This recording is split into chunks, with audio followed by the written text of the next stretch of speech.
I am Susan Boyer, Senior Pastor of the Laverne Church of the Brethren, and I want to welcome you as we join together to worship on this Sustainability Sunday.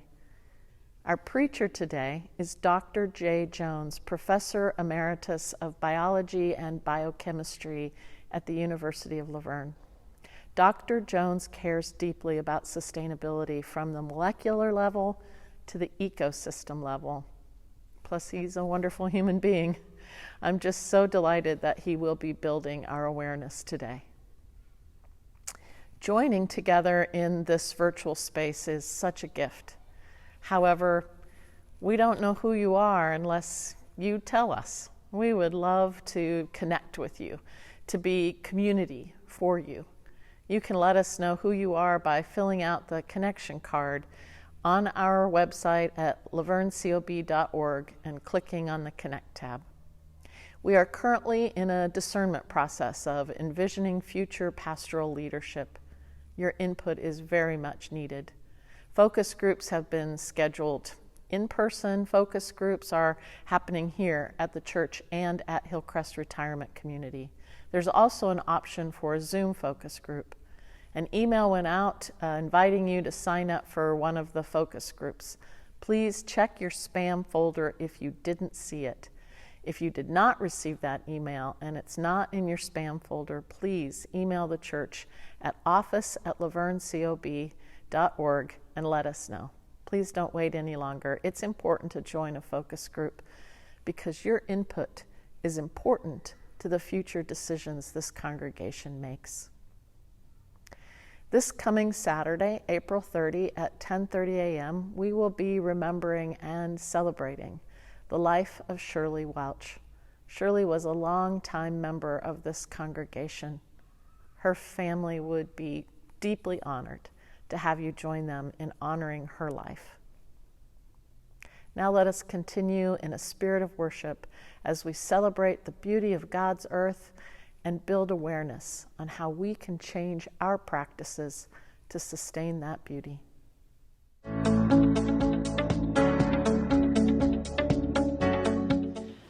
Consider the sun, the moon, and the stars. God's power is on display in the heavens. Look at the wildflowers in the fields. They reflect the beautiful, creative heart of God. Pay attention to the sparrows. God cares for the smallest creatures. Listen to the sounds of the wind and the surf. All of nature sings God's praises.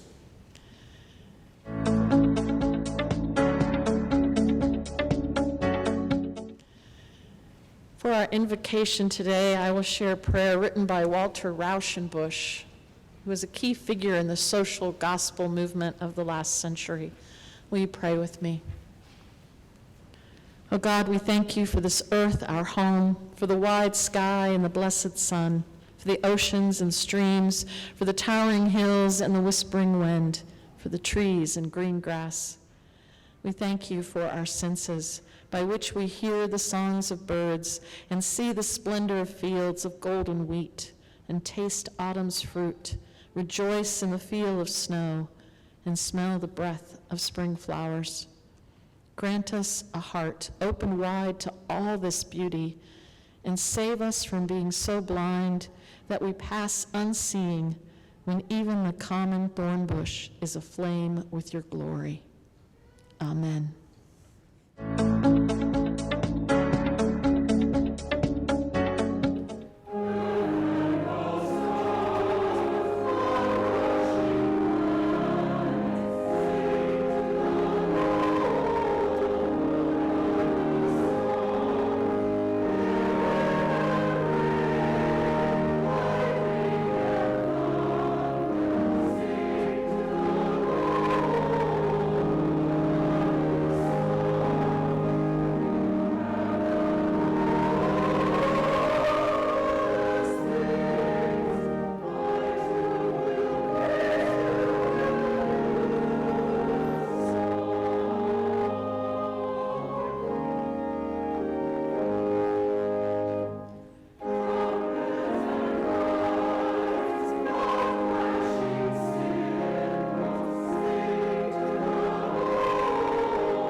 John chapter 6, verse 12. John chapter 6, verse 12. When they all had enough to eat, Jesus said to his disciples, "Gather the pieces that are left over. Gather the pieces that are left over. Let nothing be wasted." Let nothing be wasted.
From the 12th chapter of the book of Job.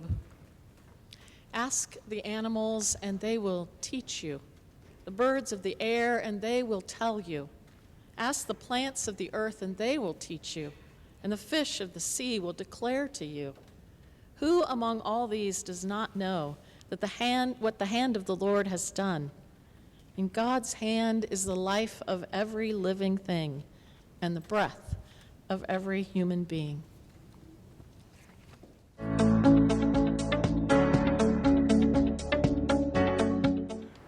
I am truly honored to address this congregation because of the values that this congregation holds. Peace, parsimonious use of resources, service, and sustainability. They resonate with my own values. And more importantly, they are exactly the values that are needed most sorely in this challenging time that we see ourselves in the Anthropocene.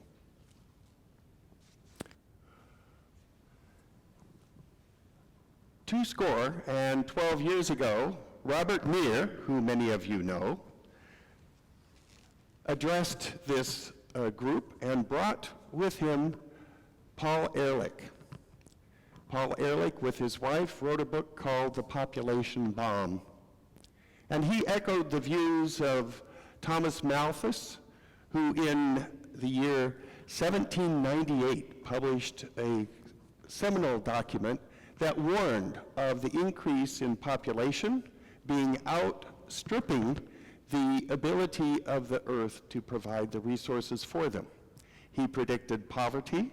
He predicted that there would be mass migration, that there would be people wanting a seat at the table, and that as some come to the table for a seat, others would come to the table for a seat, and he predicted economic chaos.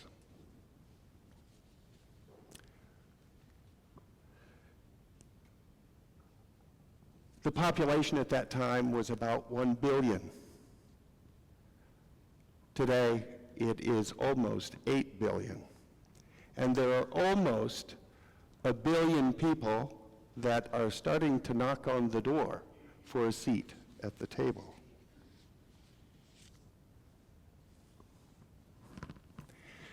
So if we look at Genesis 1:28 and we exercise selective exegesis, we can justify all of what we have done to the earth. Be fruitful and multiply, fill the earth and subdue it, and rule over the fish of the sea and over the birds of the sky, over every living thing that moves on the earth. Hey, we can do anything, right? Well, every time I give a talk, I talk about the population. And I like to keep a couple of the old figures that I had at the time of preparation for previous talks. You can see that since April of 2020, that's 2 years ago, we've added over 200 million people to the numbers on the earth. Oh, that view, by the way, is this satellite composite from 2000, NASA satellite composite. Did we fill the earth? I think we've done a pretty good job. Well, the Abrahamic traditions are often seen to separate man from nature, that we are separate, that we're special, and that the rest of the universe is ours for the taking.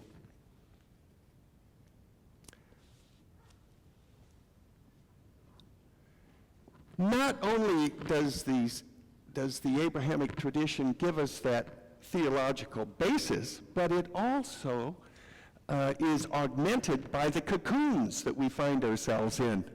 We're isolated from nature. The cocoons include the four walls, the ceiling, and the floor. How much time do you spend in that kind of an environment? You may recognize the lower right-hand venue. It's this very own sanctuary. But that's not the only kind of cocoon that we live in.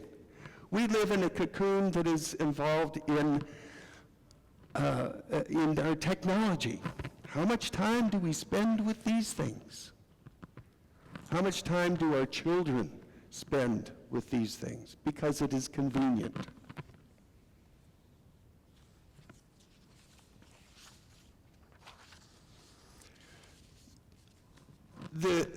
That basis, that view that the world is here for us to to use in whatever way we wish is driven and augmented and realized by a profit-driven economic system. If we can take an area of land that has natural vegetation, clear it, develop it, put on houses, have green grass and such for economic gain, that is seen as a good thing. That is the economic paradigm that we have today. Our major measure of economic success is the GDP, gross domestic product.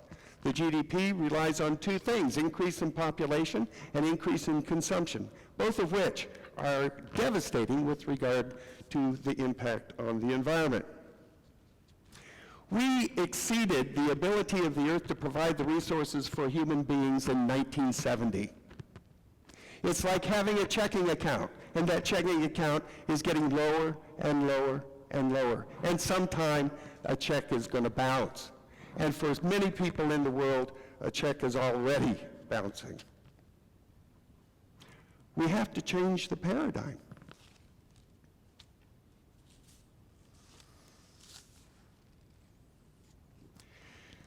It's not just the resources like oil and gas and so forth, it's land and plants.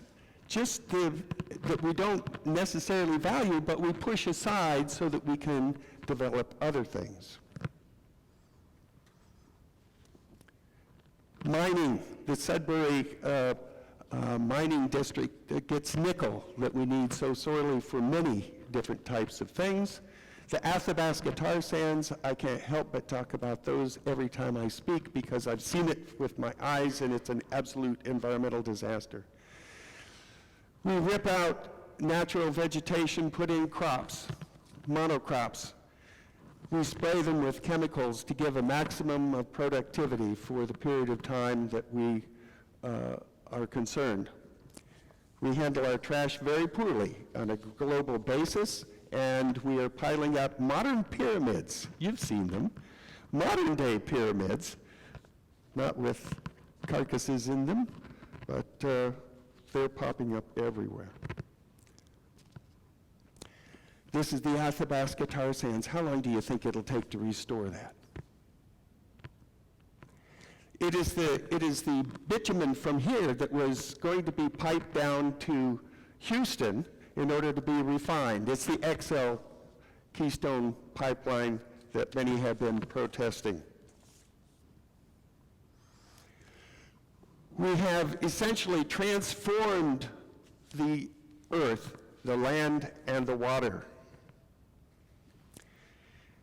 What was tallgrass prairie for buffalo and countless plant species and other animal species has been decimated. Over 97% has been replaced with fields that are monocropped with feedlots and so forth.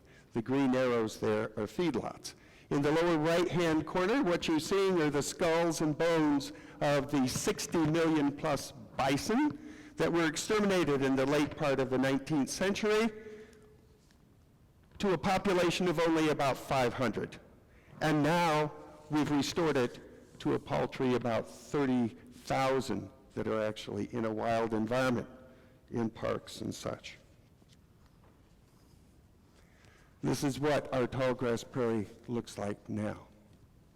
Each one of those green arrows points to a feedlot which will probably house more than 1,000 head at a time.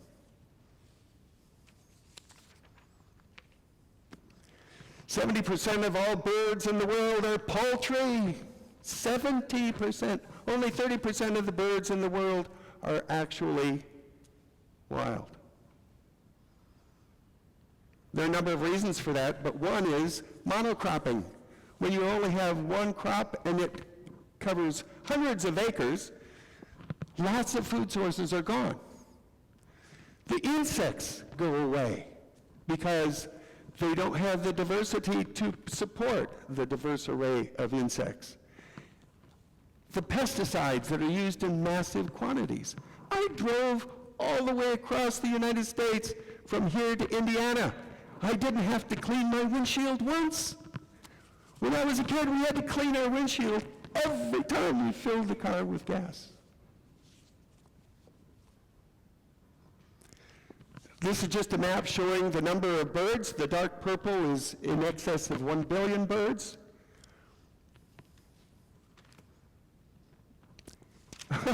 In this country alone, we have 2.23 billion birds. Now you can do the math. Those are birds that are in line for consumption of 350 million people. That's a lot of birds. And this is the way they're raised, by and large. Yes, you have some family farms where they're free range and so forth. You can go down to Amy's farm down here and you can see some free range birds. But this is the vast majority of the way birds are raised. It's not just the birds, it's the hogs. Back when I was a kid, hogs were out in the field. A farmer may have 200 or 300 hogs.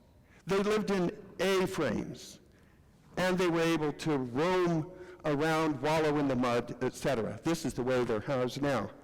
You want to see something that'll blow you away? This is a hog farm under construction in China. These are 6-story structures, and there are 21 of them. Each floor of those will house hundreds of hogs. It has its own granary, and you can imagine how much pig feces will be produced and the environmental consequences of that action. Got to watch my time. Professors usually have more time. All right, take a look at this. This blew my mind away, and I didn't believe it when I saw it. I thought, this is some fringy environmental group that's putting this forth. If you add up all the biomass, that's if you added everything and put it on a scale, 60% would be our livestock. Now, it's not just cows, it's the pigs, it's the sheep, it's the goats, and probably our pets we should include in this as well. 60% of the biomass. 36% is us. We're pretty big mammals, and there are almost 8 billion of us. How much is left for the actual wild animals? If you put all the wild animals on a scale, it would be 4% of the mammal. That blew me away. This is a National Academy of Science publication that reported this. I didn't believe it. I have since corroborated it. I think it's important to know that pets do have a footprint. We have to think about pet population as well.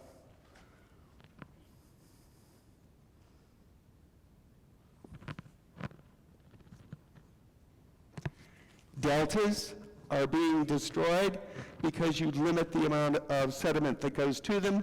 Therefore, they are not maintaining their level, they are subsiding. It's a natural phenomenon for deltas.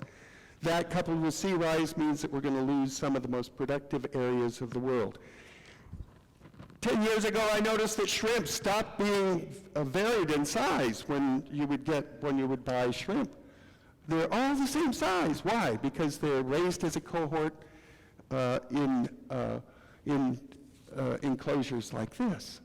Almost all of the shrimp that we get is produced in these types of environments, displacing the natural fauna and flora that were there. I don't know if you're like me, I love mussels. I love clams, I love oysters. I used to buy canned oysters and clams and so forth very frequently. Almost all of them are produced in China or other Southeast Asia. This is the way they're raised. And I've seen the rivers in East China, and I'm not sure that the stuff that comes out of those rivers with these filter feeders is a good thing to consume. Deforestation. The Earth's surface contained about 14% rainforest. Now it's down to 6%, and it's probably less than that now. This is a figure that's about 3 years old. Deforestation for palm oil is absolutely devastating. it is displacing some of the most diverse habitats in terms of plants and animals in the world. Wild animals get in the way. If you are a producer of palm oil, you don't want elephants coming in and pushing things over and so forth. These elephants were poisoned. The little guy survived because he was still nursing and didn't get the bait. Displacing the animals. When we took students to Borneo, we stayed at a biological refuge where animals had a place to go. They were overpopulated. They couldn't sustain the number of animals that were there, but it was sure wonderful for our students to see those animals up front. It's not just animals and plants of that nature that are destroying the environment. I couldn't believe this. You've had those tomatoes in the little clusters. They're different. The way those are raised essentially is in greenhouses like this. This one was in western Nebraska. It's more than a block long that way. It's more than a block long that way. It has its own coal-fired power plant. Amazing. All right. You've seen this before. Ask the animals and they'll teach you. The birds of the air, and they will tell you. Ask the plants of the earth, and they will teach you. Ask the fish of the sea, and they will declare to you. How many are left to tell us? How many are left to teach us? Well, a few years back, Elizabeth Colbert, author of Field Notes from a Catastrophe and other books, environmental books, gave a talk over at our university, and she ended the talk with this quote. I would like to tell you that the future is green, but it's not. That pause is very powerful. So what are we going to do? Well, we have to reduce consumption and stabilize and limit population. But what does that mean? If we do that, we have to reduce consumption, and it puts people out of jobs. It reduces the tax base. It creates economic and political chaos. We're caught in this linear march to destruction. This requires a drastic paradigm shift. Do I think it will happen? I don't think it can happen short of a global collapse and catastrophe. I was born and raised in Springfield, Illinois, so I got to have a Lincoln quote in here, right? This one was during the Civil War to Congress, but it applies today. It applies more today than it did back then because it's a global phenomenon that we are facing. The dogmas of the quiet past are inadequate to the stormy present. We're in the Anthropocene. This is the stormy present. The occasion is piled high with difficulty, and we must rise with the occasion. We've got to do something about this. As our case is, this is the most important, as our case is new, we must think anew and act anew.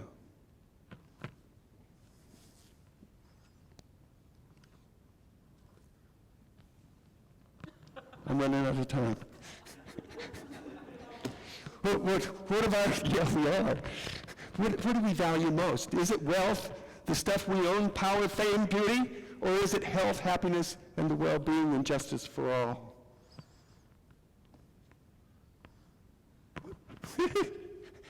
You know, there are a lot of people that recognize this. Julian Bond was at the side of Martin Luther King fighting for civil rights. If you look in the lower right-hand corner, you will see Julian Bond, just before his death, getting arrested in front of the White House, protesting the Keystone XL pipeline. We are in a same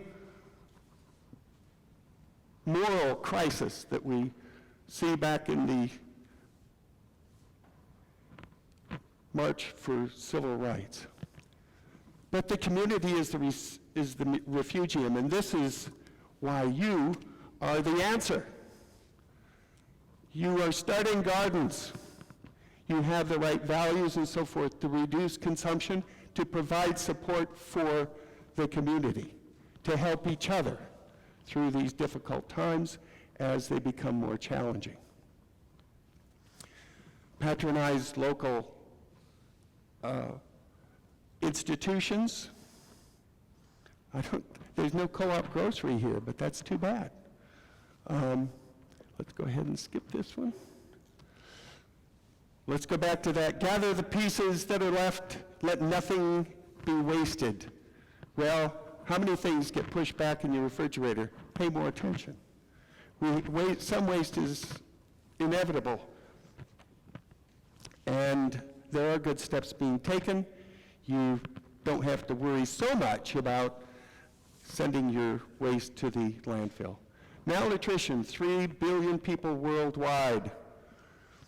There are different reasons for that, but this is a big reason for it. There are a lot of malnourished people right here in the United States, and it's because of the economic incentive of profits of easy food that are designed for our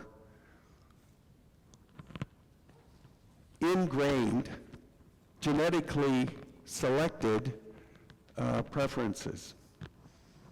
The dark maroon that you see here is an obesity rate, not an overweight rate, an obesity rate of over 35%. Good-meaning people. I love the Girl Scouts, okay? But they sell cookies, and they get kids hooked on sugar and so forth. I have donated to the Girl Scouts, not buying cookies, and asking them, please consider putting nuts and other types of things as options at least, and then slowly try to wean away from these problematic issues. Give your kids good, healthy food, whole foods, foods that are not highly processed. My grandson loves that kind of stuff, by the way. Peace. You guys are all about peace. A lot of the famine and problems are due to war. Energy use. Get this. Every gallon of gas we burn, every light or appliance that we leave on, every unnecessary item we buy, every item we discard inappropriately is a vote for environmental deterioration, climate change, and the consequences thereof. You know, with poultry, I ate poultry for a long time, even though I knew the way they were raised.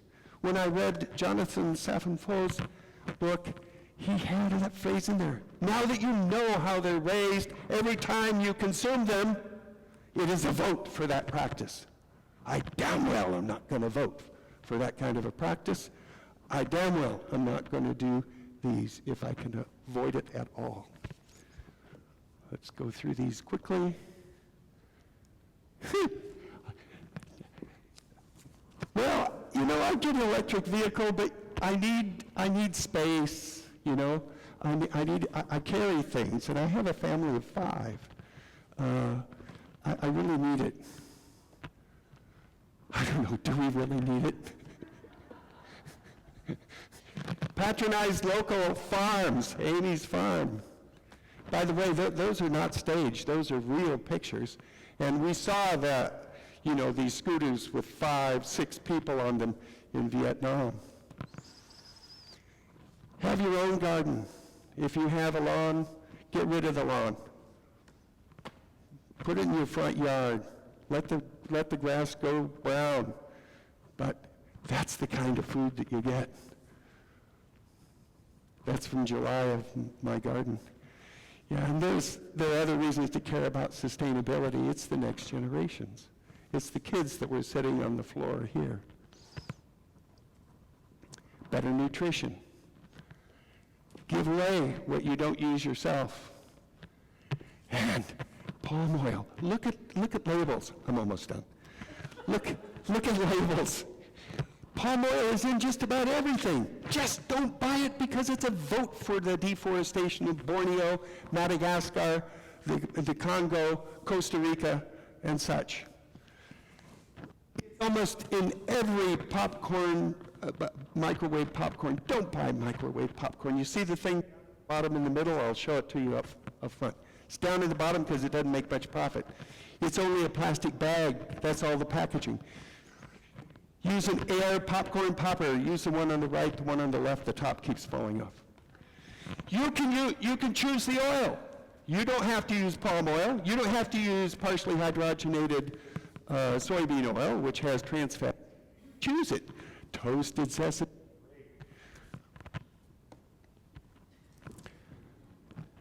He's got the last word. Thank you very much.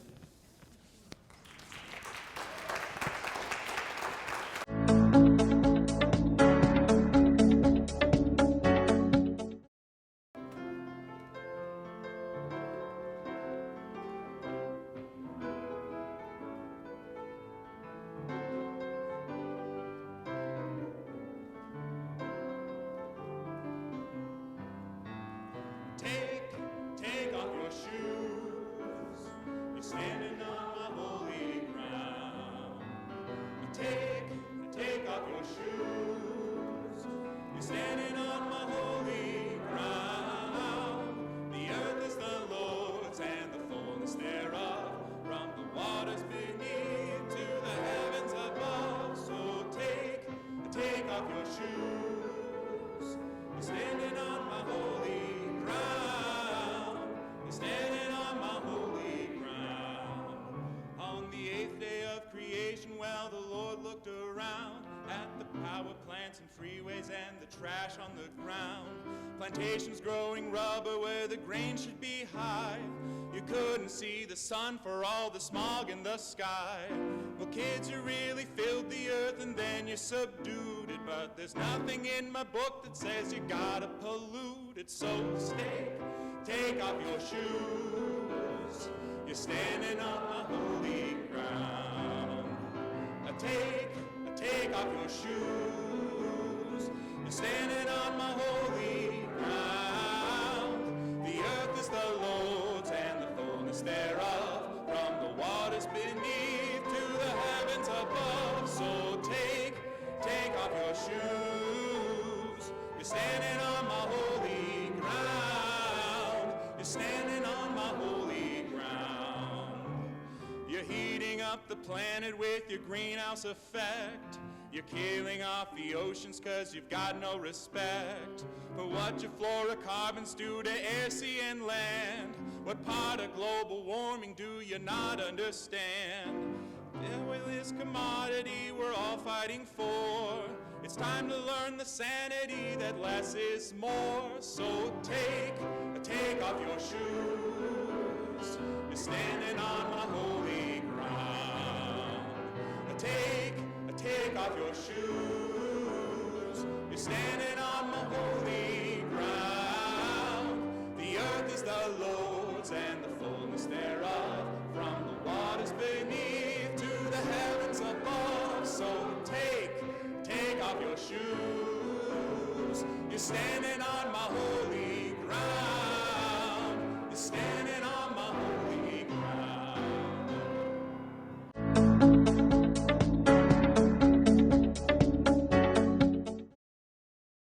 Let us go forth with conscious awareness of our impact on the world around us and resolve to live more lightly on the earth. Let us find joy in the accomplishments we make and seek other ways to make the world a healthier and more just place for all.